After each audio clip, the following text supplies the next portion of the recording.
It was once considered one of the largest mental health facilities in the country. The largest mental hospital in Illinois, one of the largest in the world.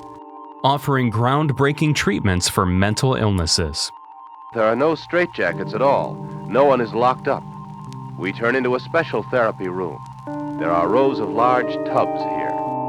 And it was right here in our own backyard.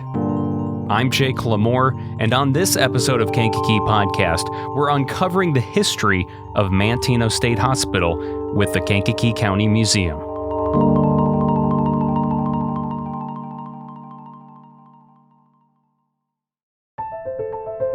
The beginning of the Manteno State Hospital started in 1927.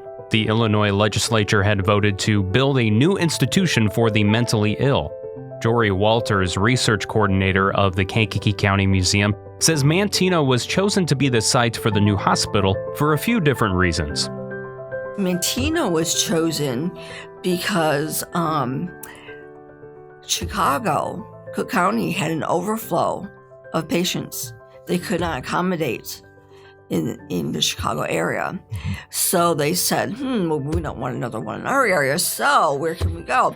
So in 1929, Governor Small was in office, so they looked down a little bit outside of the Chicago area and said, Manteno, we have a lot of land here, we have a lot of farmland. So this was the location that bought up a couple of farms in the area, but that's why it was chosen as proximity. Now, it was still not a lot of vehicles back then and not the superhighway interstate that we have today.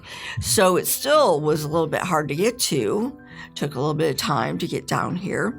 And by train, you could go by the ICRR, Illinois Central, but it was still 6 miles from the Manteno Depot. Right. So you still had a little bit of time to get to and from the facility.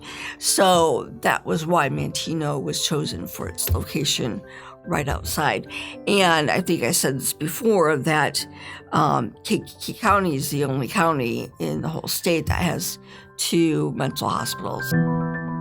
Jack Klasey of the Kankakee County Museum says the state purchased 1,000 acres of farmland in Manteno for the new hospital.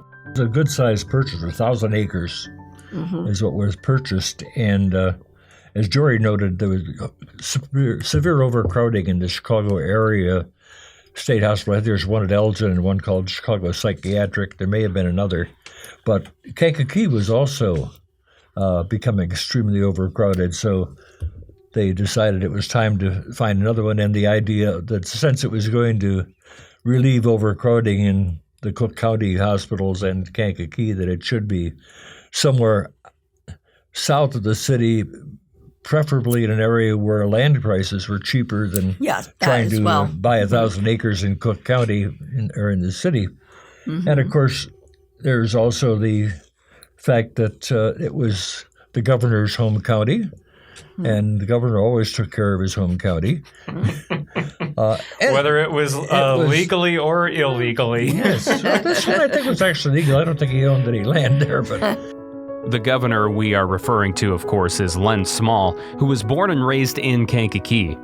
By August of 1928, the 55th General Assembly appropriated $1 million for acquiring the land and constructing buildings for the new mental hospital. Small actually helped pick out that 1,000 acres of property that was owned by 2 different farming families at the time, the Barnards and the Sunnysacks. When Small was a boy, he spent a lot of time at the Barnard farm and thought it would be the perfect location since it was just 2 miles east of Manteno with access to Route 50 and the Illinois Central Railroad. About 4 months later, in December of 1928, construction had begun. The architects for the project were William J. Lindstrom and Charles H. Hammond. The architectural design they had chosen for the hospital was Georgian. The first buildings to go up were the administration building, along with 8 two-story cottages for a cost of close to $1.2 million. Contract for building the administration building and 100 patient cottages was approved or signed in December 1928. And the actual cornerstone laying was November 21, 1929 for that building, and there were also some of the cottages underway. The 100-patient cottages were 8 two-story cottages, and the rest were all one-story. To hold at least 5,000 beds. That was the plan. With the capacity of 10,000 beds, eventually with the acreage without overcrowding. Ralph T. Hinton, former superintendent of the Elgin State Hospital, became the first superintendent of the Manteno State Hospital. And by 1930, the first group of patients had arrived.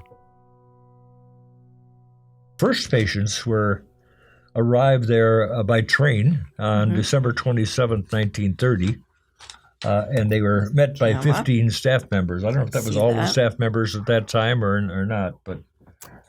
Last old locomotive heads for Texas. This is Manteno State Hospital on there. So they brought people by train. They had their own train with with their name on it. Wow, that's wild. I know they had a bus with their name on it when after they stopped. did. Oh, sure. It was called the Bluebird because it was painted blue. Okay. But after they stopped bringing people to... Now, I assume... I haven't seen any specific thing except what Jorie was showing, that there was a spur off the Illinois Central that came to the campus. The original patients were met at the Manteno station. Okay. But later on, and obviously you also had a need to move supplies in and out and things like that, so I would imagine that's where the little railroad engine and cars were. Yes, so for those of you living in modern day with us, that would be if you're driving on Route 50 in Manteno or just outside of Manteno, and there's that railroad crossing, but there's just the signal lights up ahead. There's no actual gates that come down. That railroad that goes through Route 50 heads east, and that's where it was originally headed for, was the state hospital. So, but today it's very rare, obviously, that you see a train crossing that rail line. It doesn't happen very often these days. Yeah, I think that's probably supplying things at Diversitech. Yes, obviously. Where they needed a rail-type connection. Yep. And at least one of the buildings was completed and ready for occupancy before December 27th, 1930, when the first 100 patients, all men, arrived from Kankakee State Hospital. As the Great Depression of the 1930s began, the Manteno State Hospital was able to provide jobs for many in the area. The hospital was considered to be a city in itself. It had its own power plant, sewage treatment plant, fire department, farms for growing food, laundry facility, restaurants, and a modern utility system that ran through tunnels in the ground connecting to all the buildings. Some of those tunnels are still there to this day underneath the sidewalks. Now that we've laid the groundwork for the construction of the hospital, what kind of treatments were performed on the mentally ill there? What was life like for a patient at Manteno State Hospital?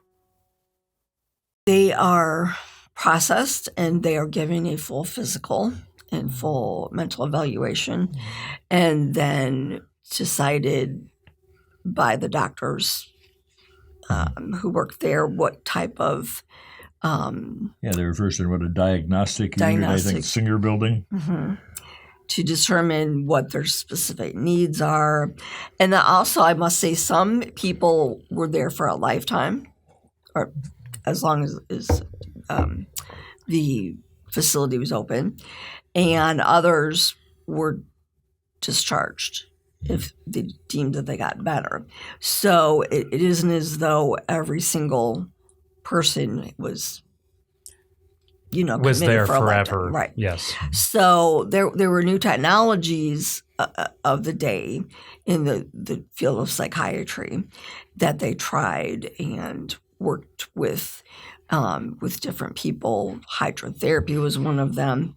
A lot of medical technical things that they used, medicines used now, of course, a lot more, but that was kind of just beginning.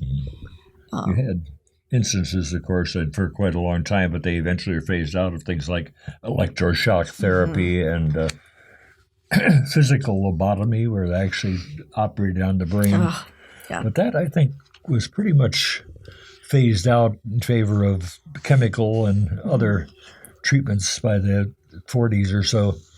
The hospital, as did Kankakee in the same period, began instituting things like occupational therapy, physical therapy, recreational activities, and also work therapy, I guess you would call it. As was the case at Kankakee, there was a large farm that was operated that provided a good portion of the provisions for the hospital, and the patients were people working on the farms themselves. Manteno State Hospital prided themselves on using the latest cutting-edge treatments available to treat the mentally ill. According to MantenoStateHospital.com, electroshock therapy began at the hospital in 1936. Hydrotherapy, insulin, and carbon dioxide therapies were also administered. Here's a clip from a radio program called It's Your Life from September 1949, where a patient and her doctor were interviewed at Manteno State Hospital while she received carbon dioxide treatment. Listener discretion is advised. You might find the following audio a bit uncomfortable to listen to. Now we go to a room where they're going to give a new type of treatment, carbon dioxide. Carbon dioxide gas is breathed by the patients. What happens? You'll watch it happen. The doctor says about this patient. Does not talk much. Seems in general just to sit still. Now she's responding exceedingly well to carbon dioxide. You can talk to her. Do you remember how you felt before you began the carbon dioxide treatment? Well, I believe it probably, no doubt, was a little different impression than I have right now. Well, do you remember that impression? I don't mean about the treatments. I mean, how did you yourself react to things? Did you talk to the other girls? Well, I believe that I'm afraid I couldn't exactly say. I mean, you don't remember? I don't really remember to tell you the truth. She was slowed, felt guilty, and in general looked as depressed as she does now. Now, I think I can show you. All right. You ready for the treatment? Come on, Very slowly taking her shoes off. There goes one. There goes the other.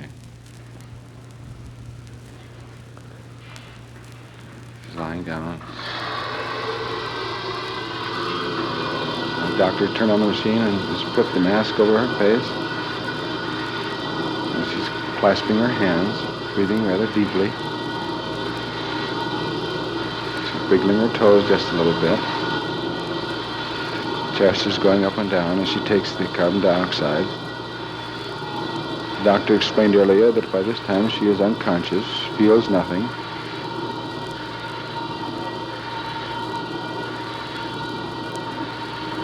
Her hands are in a slight state of tremor. They're moving just slightly.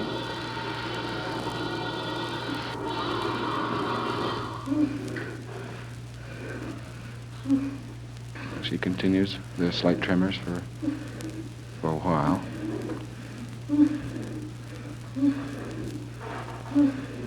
This deep breathing, is that an attempt to get oxygen, the body's natural reaction? No, she has enough oxygen, but carbon dioxide acts as a respiratory stimulant. Oh, I see. You use it in artificial respirators to make a person start breathing. What was that? She has more oxygen now than when she breathes normally. How do you feel, kid? Okay. Come on, sit down and talk to us. Yes, sir. Thank you. Oh, my head's a little dizzy, but outside of that, I'm all right. I'm fine. Thank you. Now, Still a little dizzy. let's wait till you recover a little bit. Okay. May I put my shoes Sure. on? Thank you. She leans over the edge of the bed and slips her feet into her shoes very quickly. The rest of my body's all right. Just my head. Just your head? Yes, sir. Thank you. Do you feel happy now? Yes, a lot happy. Before I was rather sad and depressed.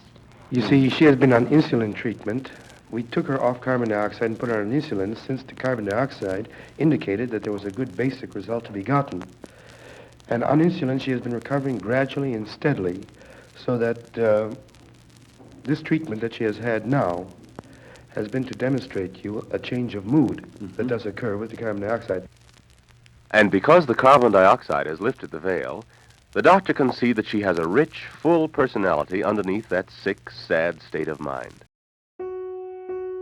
Outside of the many different treatment options, Manteno State Hospital also provided patients with several recreational activities.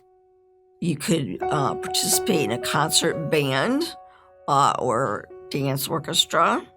There was ballroom dancing. There was roller skating.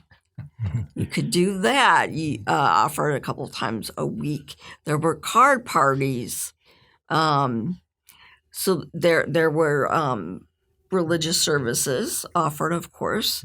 The Recreation Department and hospital sponsored and furnished equipment and uniforms for 2 employees' baseball teams.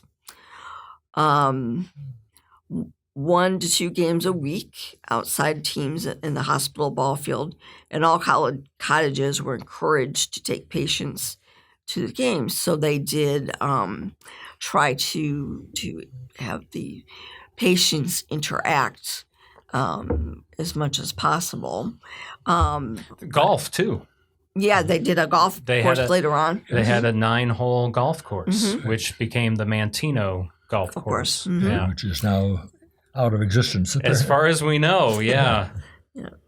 So, yeah, they did all kinds of activities that they felt would be beneficial to the patients, along with psychiatry needs. That I think Kankakee State Hospital did not quite these specific activities, but they tried to do that with patients as well. Sure. Now, is the next thing on the timeline probably the typhoid epidemic that in happened? 1939. Yeah. Yeah, and in fact, in 1939, the patient count at Manteno was 5,385 patients, which was twice as large as the patient count at Kankakee. Mm-hmm. So it didn't take long for them to get that many people. I mean, that's right. It just ramped up very rapidly. Man. Eventually, there were more than 8,000 at the height in the 1950s. Which is way more than what Kankakee State Hospital was. That was like 5... At maximum was less than 5,000 or about 5,000. Yeah. Wow. Man. But the typhoid epidemic occurred in August of 1939. More than 400 people were taken ill by the typhoid bacillus or whatever it is, and approximately more than 50 people died. Most of those were patients. There were a few members of the staff, and there were also several, and I don't remember the number, 3, I think, possibly, workmen from Manteno who were working on the state hospital campus with the water system, which, of course, was the culprit. The hospital's wells were contaminated, and so it was a big mess for quite a long time, for the better part of several months, before they were able to rein in the problem by different water source and so forth and get rid of the contamination. The typhoid epidemic launched a career that eventually led to the governorship. A young lawyer named Samuel Shapiro was the state's attorney of Kankakee County in 1939, and he impaneled a grand jury to investigate the situation, the causes, and what could be done to, place the proper blame for this. As it turned out, there's several state and hospital officials that were charged with malfeasance in office, but only one of them, A.L. Bowen, who was the director of the Illinois Department of Public Welfare, which oversees all the state hospitals, was found guilty of malfeasance in office. He was removed from his job and fined $1,000. $1,000, that's it? The rest of the charges were dropped. Apparently, they decided they had found their victim. Wow. But Shapiro's career was launched by that case. He spent 14 years of his life as a state representative from Kankakee County, and 2 terms as lieutenant governor of Illinois under Otto Kerner. In 1968, he became the 34th governor of Illinois and the second from Kankakee County. When Otto Kerner resigned to take a federal judgeship, unfortunately, Governor Shapiro's bid for a term on his own, the next term, didn't work out. He was not elected. Yeah. But he became and was known all through his political life as an advocate of mental health treatment, mental health law. He introduced various laws, various measures in the state legislature that led to some reforms and so forth. And he was known really as the mental health governor, and that was acknowledged in a way when they changed the name of Kankakee State Hospital to Shapiro Developmental Center in, 1976. Over the years, many people have made surprising discoveries of loved ones who were once patients at Manteno State Hospital. One story in particular that was submitted to us was that of a woman whose admittance into the Manteno State Hospital led to the kidnapping of her youngest daughter. So I'm Kirsten Rust. Though my family is not originally from this area, we do have a connection with Manteno State Hospital. My great-grandmother was a patient there.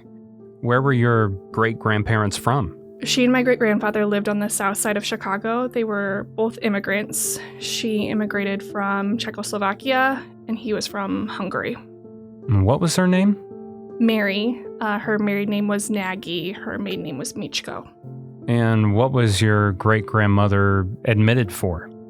Her daughter was born in 1946, and she went to the hospital shortly after she was born for what was postpartum depression, but they didn't know that at the time.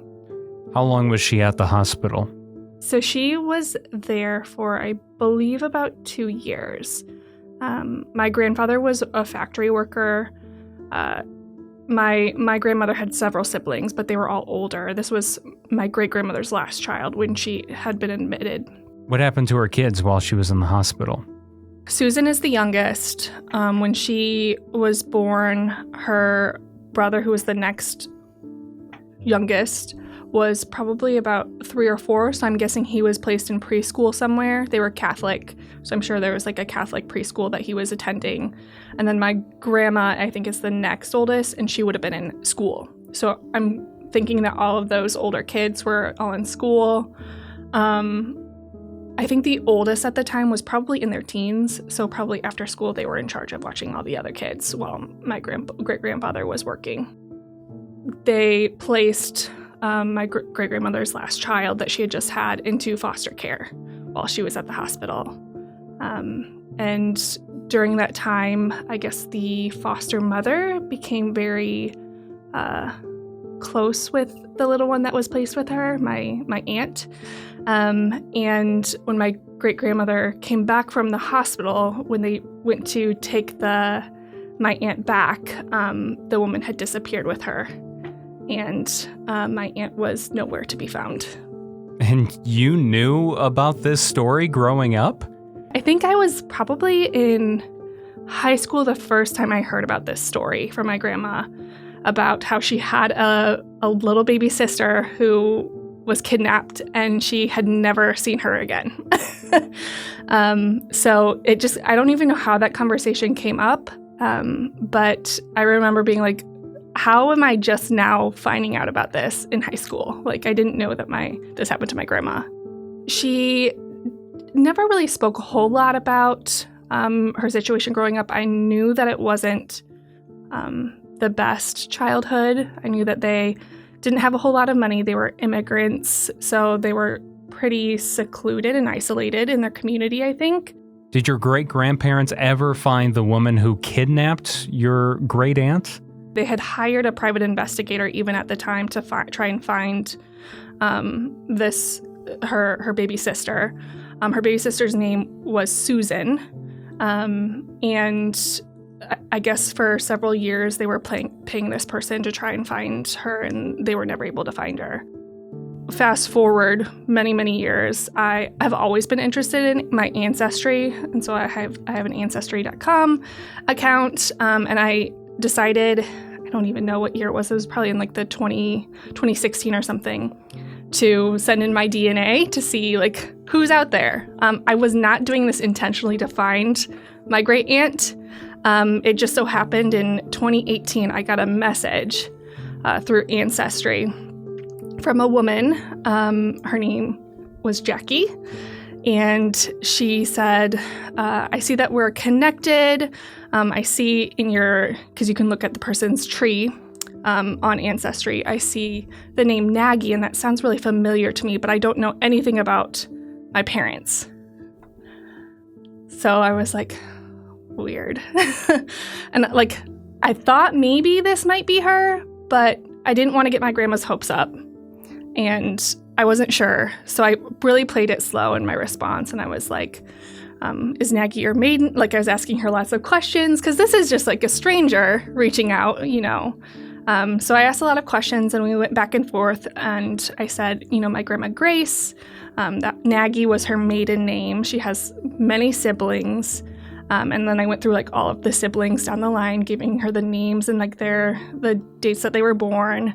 I said, and actually her baby sister Susan was born in 1946, and she was actually kidnapped about age 2, and they've never seen her again. And so it just kind of went from there. So how did you confirm that Jackie was in fact your long-lost great-aunt Susan?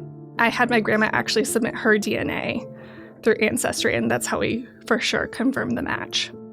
In talking with Jackie, she said that she never knew that her parents weren't her real parents. She had submitted her DNA shortly after the death of her mother. On her mother's deathbed, her mother said, "Jackie, I have something that I need to tell you." And she didn't get to tell her before she passed. Did you and your family get to meet Jackie after that? In late 2018, we organized like a meet and greet. So my great-grandmother had already passed by this time. My grandmother, her brother, her younger brother, and then her older sister were all able to meet Susan for the first time. I just can't imagine what it would be like for postpartum depression to be sent away from your family. And then you come back and your daughter is just gone.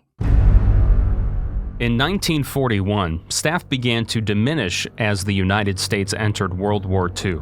It's also believed at this time that the U.S. military began breeding malaria in patients at Manteno State Hospital without their knowledge to try to find a cure for the disease. This is according to MantenoStateHospital.com. Patient population at this time had climbed to about 5,700 people, and by 1954? By 1954, which was the high point of their population, there were 8,185 patients at Manteno, and it was the fourth largest state hospital for mental health in the United States. Going after the typhoid epidemic then, what comes after that? It reached its peak, and then it just started to decline. From what I understand, there's kind of a shift in the way that the field of psychiatry was going at the time, and also with the introduction of more drugs that took care of conditions that were not presented before the introduction of drugs. So that, I think, was also a turning point. And I just get the feeling also that this field, they just had a different view of how to treat these people compared to when the state hospitals began and to where they went, 60s, 70s. And eventually 85 is when this one closed. Seems to be a lot of change in this particular field. Yes. That's my interpretation of reading through materials. Mm-hmm. And the way that the state, it was a big expense. In 1951 alone, the budget for Manteno State Hospital was over $11 million. That doesn't even include all the other mental health hospitals the state ran at the time. There also were a number of scandals of various kinds, especially in the 60s, of over-treatment, over conditions at the hospital. I remember a priest who was the chaplain there was very vocal in complaining about the unbridled sexuality of the that was condoned apparently by administrators. And so I don't know whatever became of that. I know that the Chicago Tribune was running or the Sun-Times running stories on that. One of the most well-known patients to be admitted at Manteno State Hospital was Jeannie Polarski. According to the Chicago Tribune, Jeannie was admitted in 1944 at the age of 25 after she and her parents disagreed about where she should live. When Jeannie arrived for her evaluation at Manteno State Hospital, a doctor made note that she was neat, clean, tidy, quiet but friendly, cooperative, and showed no signs of active pathology. She seemed fairly normal. To make a long story short, after all the treatments and lobotomies she underwent at Manteno State Hospital, she was never the same and died a ward of the state in 1998. Jeannie's story is one of the most controversial in the state hospital's history. We've established what life was like for patients at Manteno State Hospital, but what was it like for employees? Carol Grybeck was hired as an activity therapist around 1971 and worked there until about 1973 or 74. She was 18 years old at the time and had just graduated from high school. I felt really bad for these people. They were quite young. They had major issues, which I don't know what those all are. You know, I don't want to start naming like things like, I don't know if they're schizophrenic or whatever, but it stood out in my mind, the young people that had severe mental disorders, really. And I wanted to just help them as best I could. And I guess what stood out, too, was the fact that there were actually criminals that were there that were not in jail or prison, whatever it is. I'm not really sure how that all works, but those were the people that mainly really communicated the best, because there really wasn't a whole lot wrong with them as far as their speaking. Then one man, I remember it was, I think his name was Richard, but he would his job was to mop the commissary. And I'm sure he got paid something for that, but it was always something to talk about. But I think he was in there for something pretty major, and it kind of always amazed me. But I used to think, to be honest with you, that, and this was years ago, right, that there were probably a lot of people outside of this place that were a lot worse than some of the people that I met in the place. I really always felt that. I was just going to ask, since you did activities, what were some of those activities that you did with the residents? The activities were mainly simple things like maybe checkers or simple games that they had there. Nothing really big, as far as that. They just kind of called it activity therapist, but, it wasn't like major stuff. Even taking them for a walk was considered an activity, or, taking them outside and sitting on some of those benches and just, kind of just looking after them, being their person. Carol also worked in the commissary. People got to go to the commissary. That was a big deal. You got to go to the commissary. People either gave them money or they had these stipends for the residents, and they would walk there and they would really enjoy seeing other people at the commissary. Some people were a little social and they sat with people, and they might have had like friends, but then many just got some kind of snack. They had all kinds of things from hamburgers to, I don't know if anybody ever remembers, there was this Diet Cola called Tab Pop. So then they had that. And so after so long, I started working in the commissary, but not in the food division at all. It was more like helping the residents, like making sure they could open the door and get to a table, maybe help them get into the line, help them with whatever kind of money they had or however that was all worked out. I enjoyed that a lot because people really enjoyed that commissary. So I got to talk to people, meet some of the residents. And she disclosed it wasn't uncommon for patients to escape. People did try to kind of run away. Like sometimes they would escape, and I can't say everybody was ever found, but they would go and they would run and they would get on the main road, and then they would, you would see them sometimes trying to escape. And I don't know what really the protocol was for that. Of course, they can't just let people go, but they did. And they would go through sometimes the fields, but mainly on the roads or streets they were, and, try to get a ride or something. Now we will hear from Jennifer Schnell, who was born and raised in Manteno, started working as an LPN nurse at the hospital in 1981. What do you remember about working at the hospital? Just remember, seeing all these people that weren't mentally together, or I was in a unit called the Carial unit, which was the ones that were more sicker. They needed a little bit more help. They had, areas where they were incontinent. Sometimes they needed to be help fed. They were they would all come up to the nurses station. I worked the midnight shift because I went to school. So that was even more interesting because when I was working the midnight shift, a lot of the state employees had been there for years. So I'm a newbie. So they would sleep through the night and I'd be up all night taking care of everybody. Jeez, that's... Oh, yeah. Well, that's kind of the state. The midnight shift was a little laid back.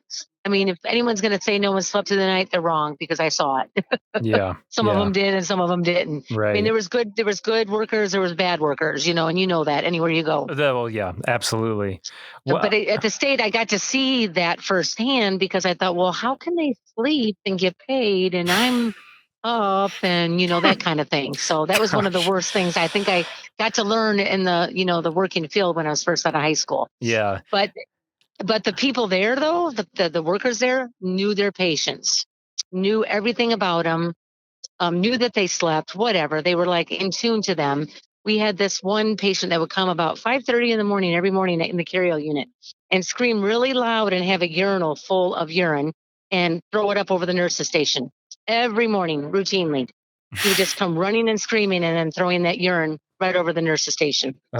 So whenever we heard that scream in the morning, we'd make sure all of our papers were out of the nurses station. Everything was gone so that when we had to clean up the urine, it wasn't saturated in our paperwork. Did anyone escape when you were there? Do you remember any significant stories? Well, not any significant. We had a couple that escaped onto the grounds and we always found them. I mean, we'd find them laying in the woods back up behind something. We'd always find them. That's why I said at nighttime, I would kind of roam with the security guards. And, yeah, people would always escape out. I mean, obviously that's going to happen, but I never knew that anyone, when I was there, we never did not find. We always found them. A couple things I want to kind of point out. Some people sometimes ask me about the murals that were in the administration building. Oops. The murals were in the administration building? Mm-hmm. Okay. I believe the Manteno Historical Society owns those. Yes, probably. They've been removed and they're stored because we borrowed them at the Kankakee County Museum for an exhibit at one point, or at least several of them. Okay. And then one other thing I want to mention, I came across an article on the first lady to run a psychiatric ward, Mrs. Ella Curry, who took the position as superintendent at Manteno State Hospital in about 1975. She's an African-American woman. So that's her picture. Okay. So she was head of that for a while. And then they also had escapees, people who got out, and they also had their own newspaper. My grandfather printed that sometimes for them. We had My in this Grandpa file Franklin a couple. Weber, yeah. Manteno News, Yes. State Hospital News.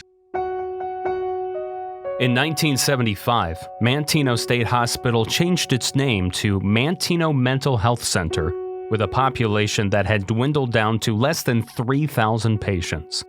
By November of 1983, Governor Thompson announced the mental health center would close its doors for good by the end of 1985.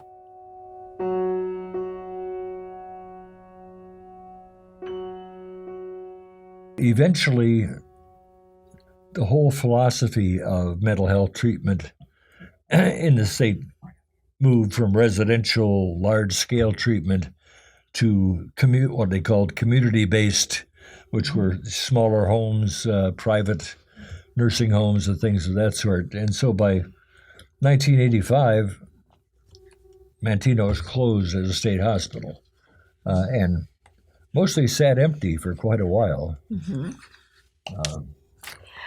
When it was a veterans home, my grandfather was one of the first veterans to be there. Oh, that's cool. Mm-hmm. It wasn't too long that the veterans home took over a good chunk of the buildings, right? It was 1986. Yeah. So according to the notes that I found, 122 acres at the north end of the campus were turned over to the state of Illinois for the Illinois Veterans Home. Its patient population is about 300 people, I think. Mm-hmm. And, of course, a much higher ratio of staff to patients than there were in the mental health hospital days. Mm-hmm. Yes. I know I've heard nothing but really good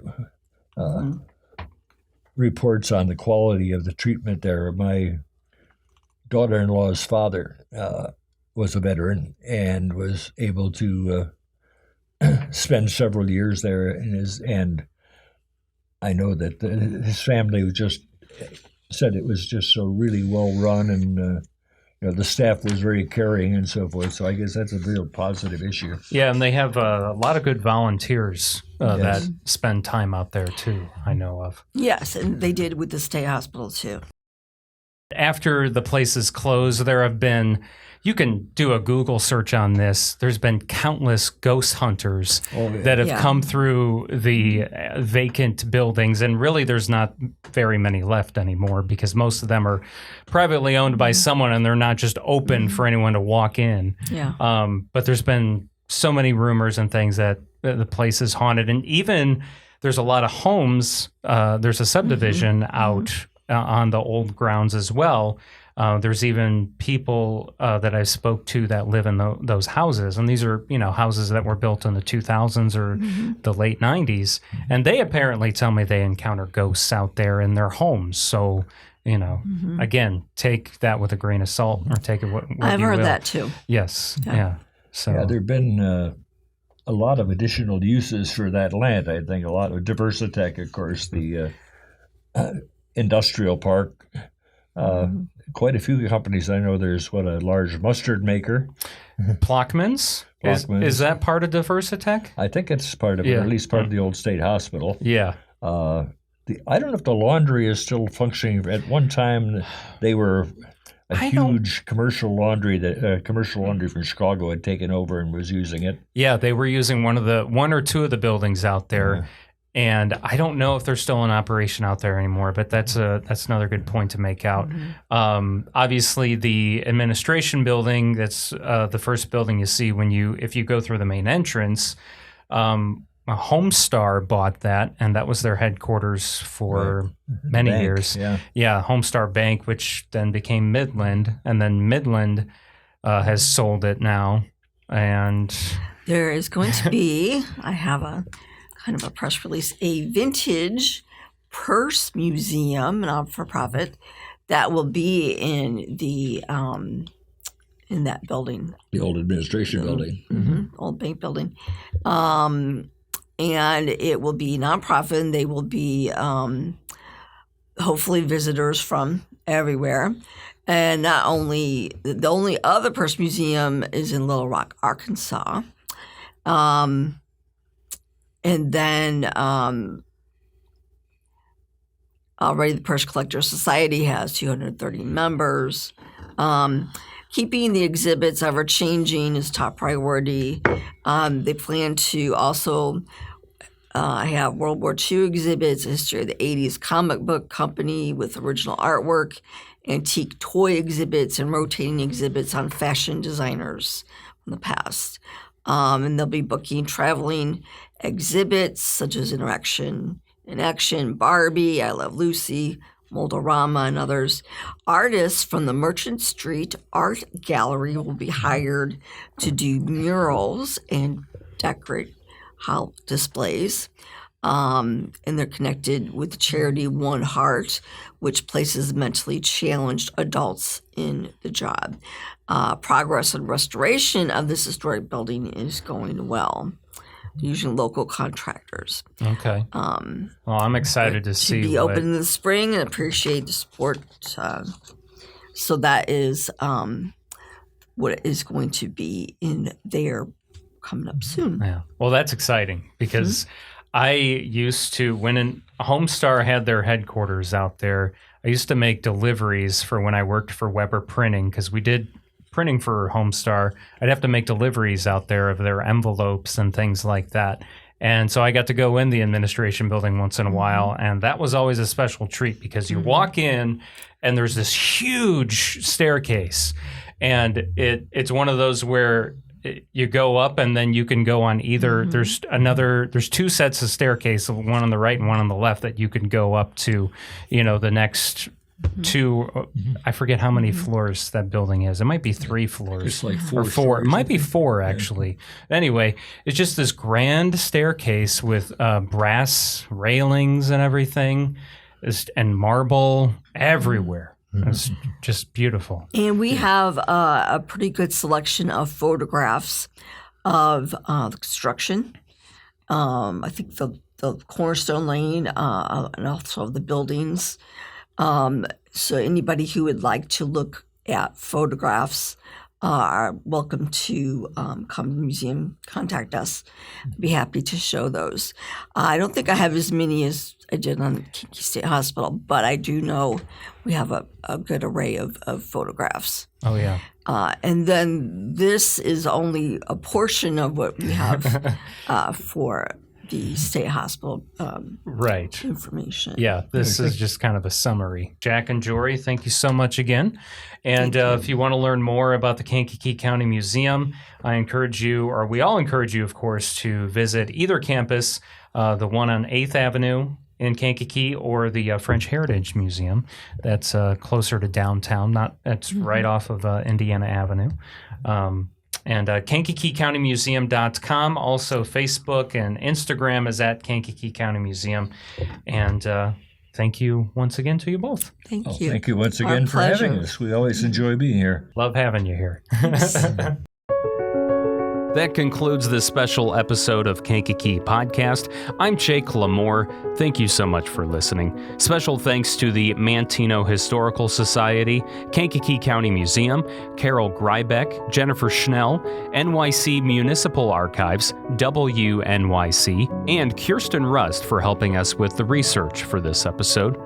Thank you to our sponsors, Coldwell Banker Realtor Allison Asher, Chicago Dough Company, Noble Dairy Queen, Taco John's, Edward Jones Financial Advisor Adam Elroy, Frank's Appliance Center and Sleep Source, King Music, Main Street Pharmacy, and D. Westfall Jewelers. Kankakee Podcast is owned and produced by the fine team at Pathfinder. You can learn more at yourpathfinder.io. Don't forget to hit that subscribe button and follow us on social media at Kankakee Podcast. You can also drop me an email anytime at jake@yourpathfinder.io. Our theme song is by Lupe Carroll. This river